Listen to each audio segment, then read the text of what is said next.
Hey everyone, it's Phil Dawson again. This is your LGS Confessionals. Maybe you've heard of this guy, right? Or gal. They're everywhere, except the game that they're playing. Sits down across from you, earbuds in, maybe the phone is out, mid-sleeve, mid-snack, mid-conversation with someone else's game. Whose turn is it, buddy? It's your turn for 5 minutes. Untaps a land, never tapped it, right? Taps creature sideways just to fidget, playing a card, takes it back, plays a different card. Forget what the first one did. Did I attack? You never declared anything. You're saying vibes. You're going, this man doesn't need to play Magic. They need a fidget spinner. It's the deck that runs itself, right? Well, here you go. Enter Gamer's Dreamland. Online LGS, TCG player gold seller, clean site, great prices, and singles for the deck you were meant to build. Use the link in the show notes. Head to gamersdreamland.com. You get 10% off automatically, and you support this podcast while you're at it. So stop missing your upkeep, because that's you we're talking about. You're the one. This all comes, it's not a surprise, M. Night Shyamalan, ya. I'm talking about you. Lock in. Load up. Gamers Dreamland, your online LGS.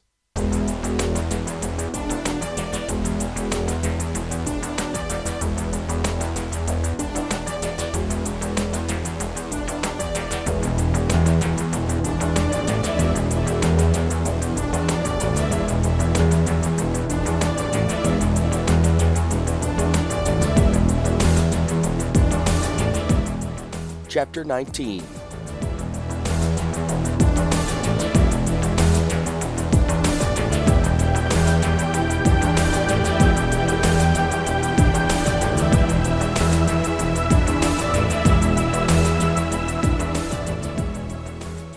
Rebecca descended toward the fifth aerial gate of Halcyon. She had designed it, a great eye-shaped passage with wide ramps rising from either side. A progression of shallow steps led up from the center. Each tread was wide enough to hold 50 dock workers abreast, each deep enough to allow 3 strides before the next rise. The gate had been a fine design, but now it was being destroyed. Hellsight guards swarmed it, and in their midst, Yawgmoth. The Lord of Halcyon stood atop the limestone arch. His robes of state were flung out on the wind. He watched workers haul steel cables through groaning pulleys. They struggled to hoist a brassy ray cannon atop the wall. This vast gun had cost the city a small fortune, and Yawgmoth had installed 9 at each of the 5 gates. The weapons had come from Glacian's old sketchbooks, and Yawgmoth boasted that one of these could sink airships miles away. He had assured the city that these guns would make the city secure in case of invasion, and he'd even offset the cost by shipping more such weapons, at a considerable markup, to the other 4 loyal city-states. A necessity? A necessity? Rebecca groused as she strode up the spiral inner stair to the peak of the gateway. Nothing ugly is a necessity, was one of her many credos belied by the last few years. Rebecca reached the top of the arch. Yawgmoth stood close by. He smiled to see her, not her, but the ray cannon that settled onto the limestone wall before her. As the cables eased, Yawgmoth knelt beside the gleaming casing, running his fingers tenderly across it. Beautiful, he whispered excitedly. I can't imagine anything more beautiful. How about a gate that isn't bristling with guns? Rebecca asked, hands on her hip. Yawgmoth looked up at her, dark amid the halo of her distant temple. Hello, Rebecca.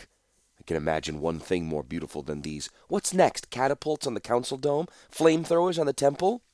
He continued buffing the gun, his face reflected in distorted angles from its casing. If you had designed these sites for defense as well as beauty, retrofits would not be necessary. Nothing ugly is necessary. Yawgmoth stood, his features grave. He towered over the gun, the architect of the whole lower city. You're wrong about that, Rebecca. Ugliness is necessary. We Thran weren't drawn upward by visions of beauty. We were impelled from below by ugliness, craven lust, violent depravity. These drove us up into the light. The Empire was forged in war, not peace. It rose from struggle, and another struggle is coming, an ugly, violent war that will drive us into divinity. Rebecca stared into his eyes. That act alone was an exertion of will. His powerful figure was the black incarnation of all those animalistic forces he described. He was brutal and beautiful at once, apostate of all she wants to believe. Civil war? Burning ships? Fields of dead? Is it worth it? He blinked, withdrawing for a moment into interior spaces. I rose from lepers and plague victims to rule the empire. Glacian descended from glories into decay. Peace brings phthisis, progressive degeneration. War brings Phyrexia, progressive regeneration. That's how we'll rise, Rebecca, impelled from below. Rebecca shook her head, turning away. Yawgmoth wrapped a powerful arm around her. Your husband progresses well, I understand. Mention of Glacian sent spiders of guilt creeping across Rebecca's scalp. She pulled away from him. It's quite a regimen you have him on. Skin grafts, needles and nerves, alcohol baths, leeches, plasters, health through struggle. We're approaching a final cure. Most of the patients are responding well. Even your husband, despite himself. He's in agony. Well, of course. Without you, the air beside them shimmered with a sudden presence. The figure took form out of the clear sky. Die-Fed suddenly stood there. Am I interrupting something? She asked, a smile corking her lips. Yawgmoth turned toward Die-Fed, an avid look in his eyes. Have you found it? The woman's smile only deepened. Yes. Would you like to come see? Is it perfect? Yawgmoth asked excitedly. 9 separate spheres, each with a unique ecology. Is it extensive? The land space is as large as your empire was before the rebellion, and with work it can be twice or thrice that. Is it beautiful? Die-Fed's crossed arms over her chest and canted her lips. Do you want to come see it or not? What's this about? Interrupted Rebecca. Yawgmoth's eyes were feverish. You spoke of ugliness, but let me show you what it will all be for. He extended his hand to her. Rebecca wanted to refuse, but she couldn't. Not any more. No sooner had her hand settled in his powerful grasp than Yawgmoth turned and grasped Die-Fed's hand. Take us there. Take us to paradise. Without so much as a twitch of her eyes, Die-Fed whisked them away through the racing distances. Her touch on Yawgmoth sent a glimmering envelope of power around him, spread from his hand to Rebecca. Terror filled her. She couldn't move, couldn't even grasp a breath. Across her skin, she felt the violent plucking of the spaces between worlds. It was as though locusts swarmed her, mandibles tearing at the mana membrane. Then the chaos was gone. Die-Fed stepped from the blind eternities and into a wide, green, and beautiful world. The trio stood on a rocky outcrop. Below them lay a primeval forest with tree trunks 20 feet wide and hundreds of feet tall. The tousled tops of ferns and cypress breathed easily in the blue winds of the place. A single broad channel broke the treetops, a massive and meandering river far below.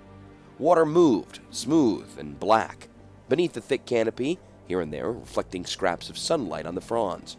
Huge serpents coiled about stout boughs. The shriek of strange birds filled the air. Beyond the forest spread a verdant grassland. It reached a long, low rumple of gray mountains in the distance. It's beautiful, Rebecca found herself gasping. Die-Fed watched her, grinning. More than beautiful, bountiful and immense. Every Thran citizen, even the rebels and children, could be granted 1,000 acres, and still the Empire would own half the land. This is an uninhabited world. The smartest creature here has a brain the size of a chestnut. It's wide open for colonization.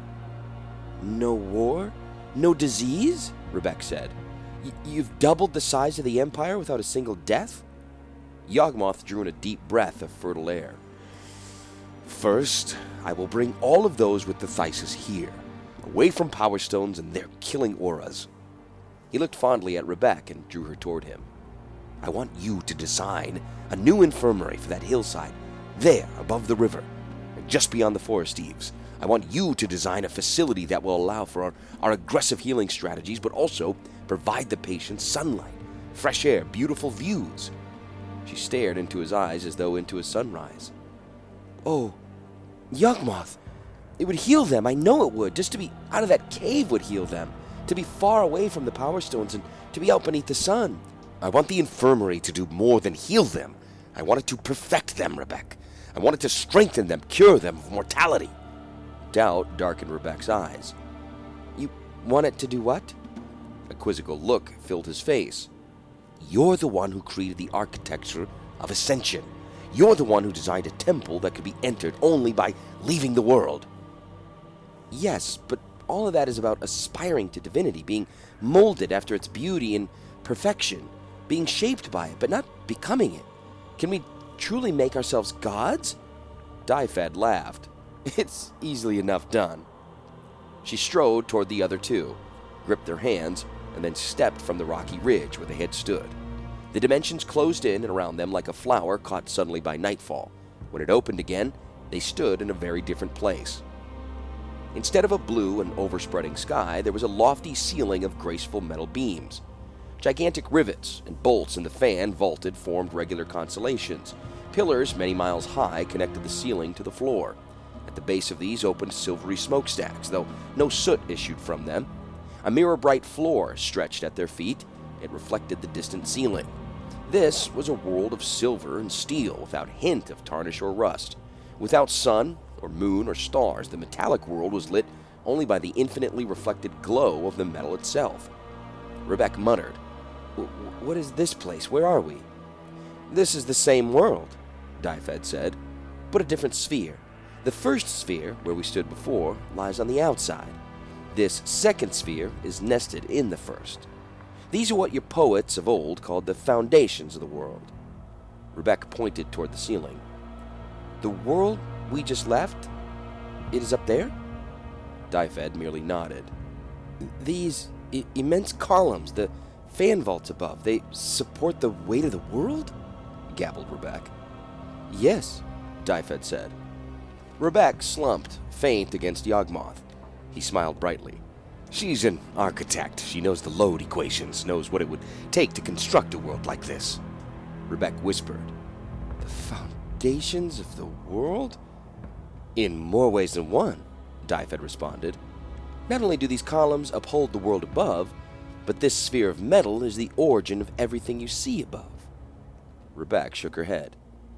"How can this place have given birth to that place? There's no food, no water, no sunlight. Nothing could live here." Dyfed pointed outward along the mirrored floor. In the dim light, something moved. Many somethings. The creatures themselves were composed of polished metal, and they scuttled in a broad ant swarm. Some of them had configurations of ants. Others were centipedal. More still had spidery designs or figures unlike any biological creature. They approached the three invaders with something like hunger. "What are they?" Rebecca asked. "Prototypes, experiments. You might consider them highly advanced machines or nascent creatures. They were devised here. This is a laboratory of sorts, one devoid of the contamination of biological life. These creatures are mechanisms, yes, but later models, better models, became the serpents in the world above." "They were mechanisms?" Rebecca asked. "They were machines?" "Living machines," Dyfed corrected. "They breathe, they eat, they reproduce, they evolve, they die. Just because their origins are in artifice rather than biology doesn't mean they're not alive. Though metallic, and their flesh and the foliage of the plants they eat could nourish you, Rebecca, and you, in turn, could nourish them." Yawgmoth's smile only deepened. "You've found us not only a primeval empire, you've found us a storehouse of inventions. Won't Glacian be happy, Rebecca?" "Not if we get eaten," she said nervously as the metal beasts converged on them. Dyfed reached for her companions. Even as she laid hold of them, the gigantic insects arrived. Antennae sparked with power, claws swept inward, mandibles clamped on necks that had been fated from being. The three tumbled through the spaces between worlds and then arrived in a world even stranger than the last two. It was a labyrinth of pipes. Some were miles wide. Others were as wide as Rebecca's fingers. They coiled and twisted through the dark distances of that sphere. Many glowed with internal heat, and though they conveyed magma, a few oozed tarry liquids. A coil of purple ceramic pipe gurgled with descending oceans. It was a noisy space, huge and forbidding. "It's the same world, but a sphere deeper," Rebecca said. "You're catching on," Dyfed said. "Here, all of the elements of the other planes are routed and channeled. It's the vast mechanism that replicates the workings of the natural world." Rebecca's panting slowed. She stared in dull realization. If this world is all artifice, who's its creator? She looked up at Dyfed. You? No, she said, shaking her head. Though, thank you for the compliment, no. This place was created by an ancient and powerful planeswalker. It was his life's work. Then how can you just give it away? She asked. If this isn't yours, if the magnum opus of some ancient planeswalker, how can you simply cede it to the Empire? Shall I show you? Dyfed asked, grasping Rebecca's hand and reaching for Yawgmoth's. He withdrew his grip. First, show us the rest. You said there were 9 spheres here, nested one within the others? Yes, one for each city-state and one for Yawgmoth. Then let's see the rest. They get darker from here on out. The next one is a furnace level with mile-high incinerators not working right now. They're massive refinery stacks and metal mills. Then there's the 5th sphere, just a sea of oil. There's one down there that's hotter than the sun. Not very welcoming, she said, then snatched up his hand. But the 9th sphere? This time, the ragged blackness between worlds was not as terrifying as the place they stepped into. It was utterly dark and still. The air stank of rotting flesh.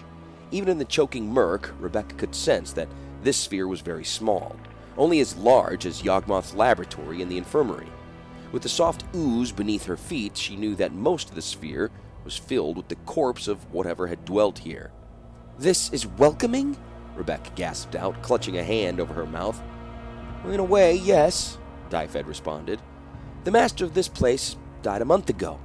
It will slowly die after him, unless, of course, the world welcomes us to take the master's place. She awakened a light above her outstretched hand. The glow splashed across the great carcass. A dragon, Rebecca gasped out. She stood on the creature's decaying hip. Desiccated scales curled like autumn leaves around her feet. Beneath it, putrid meat clung to slumped bones. She looked for clear ground on which to stand, but the dead dragon took up the whole sphere. A dragon made this all? From where she stood, atop the leathery wreck of one wing, Dyfed said, Yes, a dragon was his favorite form. That's why the first sphere is filled with serpents, made in his own image. But in truth, his original figure was human. She waved her hand. There, in the putrid air between them, a ghostly face formed, the vision of a man. He seemed an elderly Glacian, his fine features wreathed in a white beard and shocks of hair. From here he could control the whole plane? Yawgmoth asked intently. Yes, Dyfed answered. If we cleared his corpse away, I could control it from here? He persisted. Yes, 8 spheres for the city-states and the 9th sphere for Yawgmoth. If you link this plane to a power stone, you can use it to create a permanent portal from Halcyon? That's the plan, Dyfed affirmed. Yawgmoth smiled, his eyes swimming with dreams.